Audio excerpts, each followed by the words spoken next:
When you disappear. My sister said while she lived in the apartment I paid for, and her husband laughed at me. I calmly left, and they didn't believe when a month later, "When are you leaving?" Megan said as we sat in the apartment. I paid for Ryan. Her husband sat next to her grinning like I was some kind of joke. He always looked at me like I was beneath him, like I was some fool who didn't realize he was being used.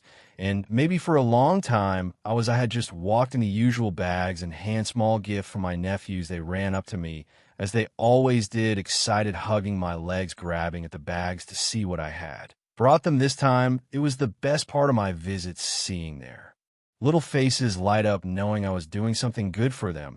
But Megan, she watched with that familiar irritation in her eyes. She had always been like that. If I spent too much time with her children, she would get upset if they were more excited to see me than her. She got defensive. She used to make small comments, but lately they had turned into complaints. Once she even told me she didn't like that they looked up to me so much, as if being a good uncle was a problem, and yet I was still helping her. I paid her rent $1,200 a month for over a year. That didn't count the times I sent her extra money when she ran out of groceries, or the time I paid to have her car fixed, or the endless little expenses that somehow always fell on me. I did it because our parents told me to family helps family, and since I was doing well financially, and they weren't, I should step up, so I did. And now, after it all the money, all the favors, all the times I showed up when they needed me. She sat there comfortable in the house. I paid for acting like my presence was an inconvenience. Ryan, still grinning, sat back and enjoyed the show. He had never respected me. To him, I was a loser, a pathetic guy who wasted his money on someone else's family. While they laughed behind my back, something inside me shifted. I had tolerated it for too long. I put down the bags for the kids and looked straight at Megan. "If I'm bothering you so much, I'll leave," she scoffed, rolling her eyes like I was being dramatic. But Ryan, he laughed, not a polite laugh, not an awkward laugh. He really laughed. "Don't forget the bills next week," Megan called as I grabbed my keys. Ryan grinned. "Yeah, don't forget?" I paused at the door and turned back to them. "Oh, don't worry," I said. "I remember everything." And then I walked out. They didn't believe me, not when Megan texted me the next week about the rent. And I ignored her not when she tried to call. And I let it ring not when she sent another message, this time pretending to be nice, saying she just wanted to talk for 3 weeks. I was silent. I never showed up, never answered, never sent a dime. Then on the 4th week, at our mother's birthday dinner, everything finally exploded. I hadn't seen Megan or Ryan in almost a month. Ignoring their text had felt weird at first, but by the 2nd week it felt good, freeing. I had spent years being the reliable one, the one who showed up, the one who helped. Now, for the first time, I was letting them figure things out for themselves, and I knew they were struggling. Megan's messages had changed over time. At first, she would ask for the money as if it were a scheduled payment. Then she tried guilt by bringing up the children dash. "I thought you loved your nephews." When that didn't work, she got angry dash. "You can't just cut off family like that, Clayton. You owe us." But I didn't know them anything. I expected her to lose it eventually, but I didn't expect it to happen at our mother's birthday dinner. The whole family was there, our parents, our aunt, and uncle, some cousins. It was supposed to be a peaceful evening. But the moment Megan saw me, her expression turned cold. I barely had time to sit down before she leaned over and hissed, "Can we talk now?" I didn't want to make a scene, so I nodded and followed her to the side of the room. Ryan stayed at the table watching, as if he already knew what was coming. Megan didn't waste any time. "Rent's due tomorrow, Clayton." You know that I stared at her. "Yes." So her jaw tightened. "And you didn't send the money last month. What the hell?" I kept my voice. "Even I told you I was done." She blinked, as if she hadn't really processed what I'd said. "You when I'm done, Megan. I'm not paying for you anymore." Her face twisted in shock, then anger. "Are you serious? You think you can just cut us off? We have children, Clayton." I crossed my arms. "Then maybe you and Ryan should figure out how to support them yourselves." I had never seen her look at me with such pure anger. "Wow. So, this is who you are. You act like you're this great uncle, but when it comes down to it, you just disappear, just like I knew you would." I shook my head. "I didn't disappear. You pushed me away." Before she could say anything else, her dad called from across the room. "Hey, what's going on over there?" Megan didn't even hesitate. Clayton refuses to help us anymore. She said loud enough for everyone to hear. The table fell silent. Our mom looked confused. What do you mean? Megan turned to her voice full of frustration. He knows we can't afford the rent without him. He just cut us off without warning us. I almost laughed. I warned you when you told me to leave. That's when our dad's face darkened. Clayton, why would you do this to your sister? I looked at him, waiting for him to ask the right question, waiting for him to ask why it stopped, but he never did. Megan continued. I mean, I understand if he needed a break or something, but to completely abandon us, that's just cruel. Ryan, still at the table, finally chimed in. It's actually embarrassing, man. You act like you're better than us. But at the end of the day, you're just a selfish asshole. I clenched my jaw, but before I could answer, our Uncle David spoke up. Wait a second. Are you telling me that Clayton has been paying your rent all this time? Megan hesitated. I mean, he helps out. Yeah, David scoffed. Helps out. He paid everything, didn't he now? Everyone was looking at Megan and Ryan differently. Our Aunt Linda shook her head. Jesus, Megan, you've been living off your brother while pretending. It's his job. Megan's face flushed. It's not like that. Then, what is it like? David shot back. I remained silent and let them have it. Ryan, clearly feeling cornered, decided to change tactics. Look, it's family. Okay, this is what you do. You help each other. It's not like Clayton's strapped for cash. He could afford it. Linda turned to me. Is that true? I exhaled. I could afford it. But that's not the point. Dad, now annoyed, waved his hand. All right, enough, Clayton. Just help them a little bit more. We can figure something else out later. I shook my head. No. Megan's mouth dropped open. You're really going to do this? You're really going to let us get kicked out? I looked her in the eye. It's not my problem anymore. And just like that, the room exploded the moment I said those words. Megan, lost it. You're a selfish man, Clayton. She practically screamed, her voice cutting through the room. After everything, you just turn your back on us. Ryan stood up and shook his head with that smug, condescending look I'd gotten used to. Man, I knew you were weak. But this is low. You act like you're some great guy. But the second your family actually needs you, you bail. I laughed under my breath. Actually needs me? You needed me for over a year, Ryan. But you sure as hell never acted grateful for it. Megan scoffed. Oh, so now you want to thank you? That's what this is about. You want me to grovel? Fine, thank you, Clayton. Thank you for helping your sister, for being a decent human being now. Can you stop acting like a dramatic little dash? David cut her off. Megan, stop. You're sounding ridiculous. She whipped around to glare at him. Excuse me. David shook his head, clearly done with the whole act. You don't get to talk about Clayton like that when he's been carrying your damn household for over a year. You and Ryan are two grown adults, and you've relied on him like he was your personal ATM, and now you're pissed off because he finally grew a backbone. Lyndon nodded in agreement. You have two kids, Megan. What's your plan if Clayton isn't around? Just expect someone else to step in and save you. Megan's face turned red. We had a plan, Ryan mumbled. We just needed a little more time, a little more time. I repeated now, looking directly at Ryan. You laughed at me all the time, acting like I'm an idiot for helping, but now you expect me to feel sorry for you. Ryan's eyes darkened. Watch yourself, man. I tilted my head, or what? He clenched his jaw, but didn't say anything. He wasn't used to me talking back. I'd let so much slide over the years, swallowing my frustration, telling myself it wasn't worth the fight, but I was done with that. Our dad, clearly uncomfortable with the whole thing, finally spoke up. Clayton, I don't know what's going on between you and your sister, but this is either the time nor the place. I looked at him.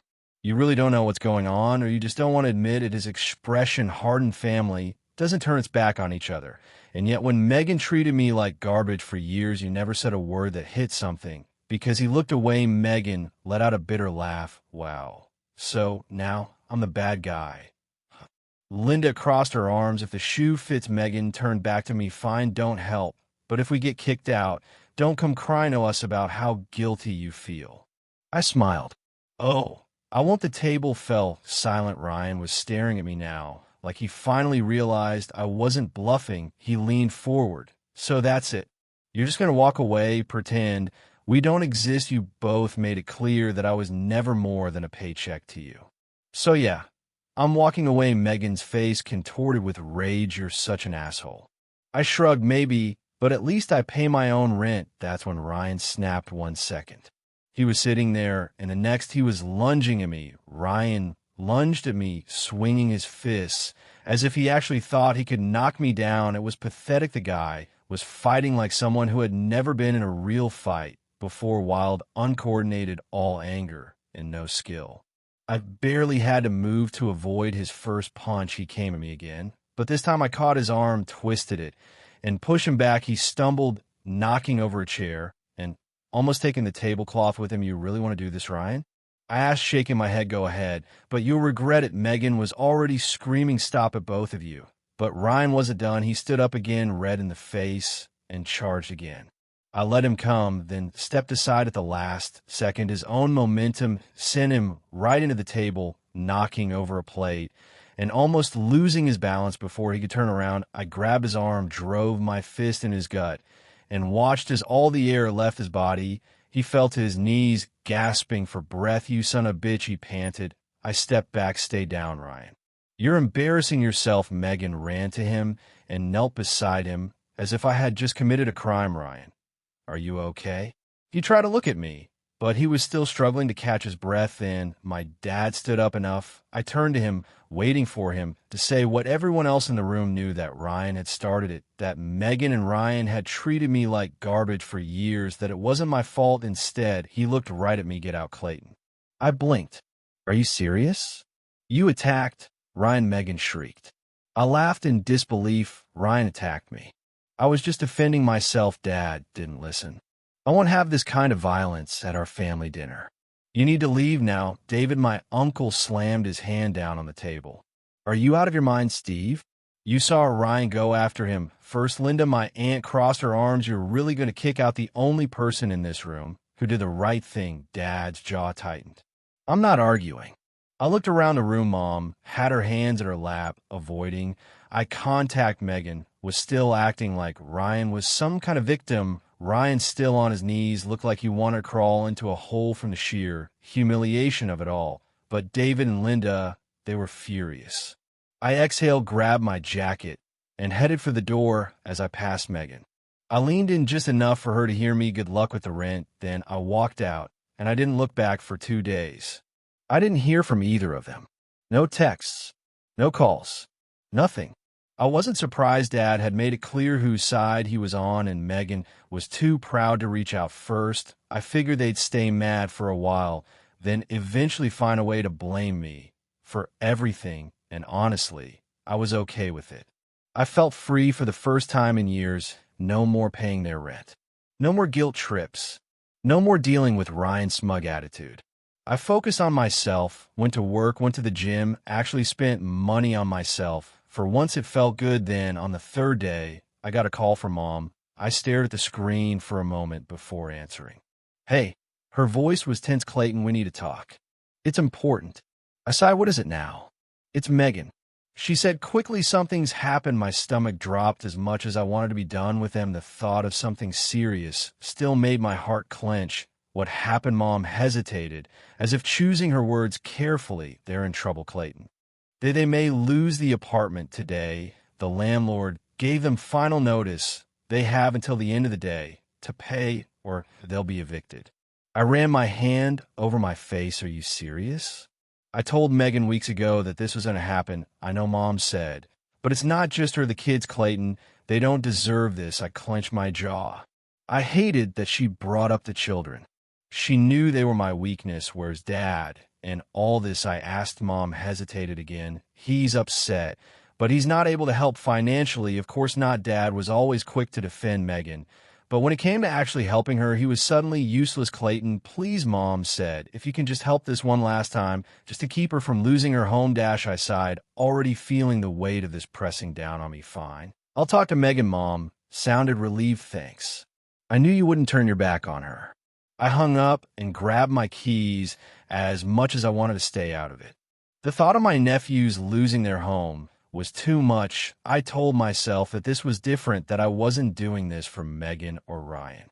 I was doing it for the kids, but I had no idea what I was getting into because everything Mom had just told me it was a lie.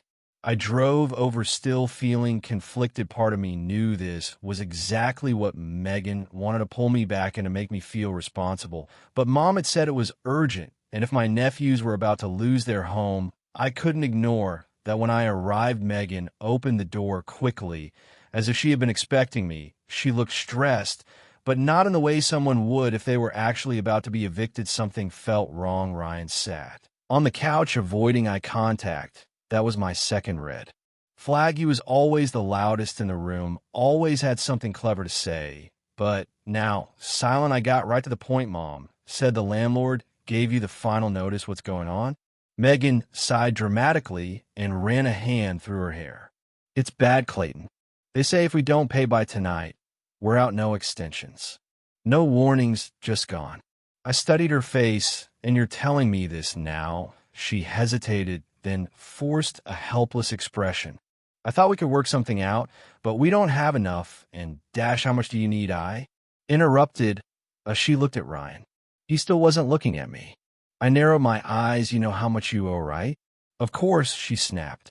"It's a 1200. 1200 exactly." She hesitated. "Well, I mean, give or take a little." I crossed my arms. "Where's the eviction notice?" Her face paled. "What the notice?" I repeated. "If your landlord is evicting you today, there should be a written notice." "Let me see it." Megan laughed nervously. "Oh, Clayton, come on. You don't have to dash. Show it to me, the note." She opened her mouth, closed it, then turned to Ryan. "Ryan, tell him." Dash. Ryan groaned and finally spoke. "Just drop it, Megan." I stared at her, realization settling in. "Unbelievable." Megan huffed. "Clayton, listen." Dash. I cut her off. "You lied." Her eyes widened. "No." I dash. "You lied." Megan, my voice rose, anger bubbling up. "There's no eviction." "Is there?" She crossed her arms. "I mean, not yet." I let out a bitter laugh. "Wow. You had Mom call me pretend. It was an emergency, just to get me to pay your rent again. It's not like that." She snapped. "We just dash. It's exactly like that." I turned to Ryan. "And you went along with it." Ryan just shrugged. "Not my problem if you're stupid enough to fall for it." That was it. That was the moment something inside me snapped. I stepped back and shook my head. "You two really are pathetic." Megan groaned. "Oh, please, you act like we owe you. You have money, Clayton. It's not like this hurts you." I exhaled, forcing myself to remain calm. "You're right, Megan. It's not about the money. It's about respect. And you've never had any for me." She rolled her eyes. "Oh, here we go." Dash. "No. We're done." That made her pause. "When I'm serious." I said, my voice calm. "No more money, no more favors, no more me." Megan scoffed. "You're being dramatic." I smiled. "You'll see how serious I am." And with that, I walked out of her life forever. The moment I left Megan's apartment, I knew I was done for real this time. No more second chances, no more guilt, no more being used. But before I could completely walk away, there was one last thing I had to do. You see, when I first started helping Megan, I set up a joint account to make things easier. It was in my name, but she had access to it, so she could pay the rent directly. I had stopped putting money into it weeks ago, but I hadn't actually closed it. So the next morning I went straight to the bank and withdrew every last cent from that account. There wasn't much left. Maybe a few hundred, but it was mine. I transferred it back to my personal account and closed the joint account completely. Megan must have realized something was wrong pretty quickly, because when I got home, she blew up my phone.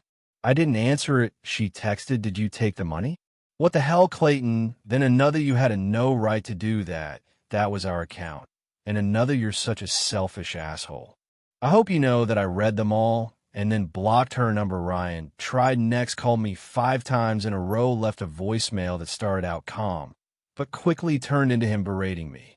I deleted it without listening to the rest. Then Mom called. I hesitated before answering. "Clayton." She began, her voice softer than usual. "Your sister is upset." I laughed. "Yeah, I bet she is." "Did you really take all the money out of the account?" "Sure." "Did she sigh? Was that really necessary?" "Mom, I was done helping her, and I made that very clear. But now they don't have enough to cover next month's rent." She said, "Not my problem." I said simply. There was a long pause. Then she said quietly, "You really mean that, don't you?" For the first time in my life, "Yes, I do." She didn't argue after that, maybe because she knew there was nothing more to say 2 months past Megan and Ryan didn't make it without my money. They couldn't keep up with the rent, and eventually they had no choice but to move back in with our parents. I didn't get all the details. I didn't talk to them anymore. But I heard enough from David and Linda to know it had been a disaster. Megan hated it. She hated that she had lost control, hated that I had been the one to leave, hated that she was back home instead of living in her apartment. And Ryan, from what I heard, he was unhappy to David call me one day laughing. "You finally did it." He said, "You finally stopped being the family punching bag." I smiled. It feels good. Honestly, it should. He said, "I'm proud of you." It meant more than I expected. The only thing that still bothered me were my nephews. They were cool kids. I missed how excited they got when I walked through the door, but I knew Megan, she wouldn't let me see them. She'd rather punish them by cutting me out than admit. She was wrong. That part was bad, but it wasn't enough to make me go back, because for the first time in a long time, I was free, and I wouldn't give that up for anything.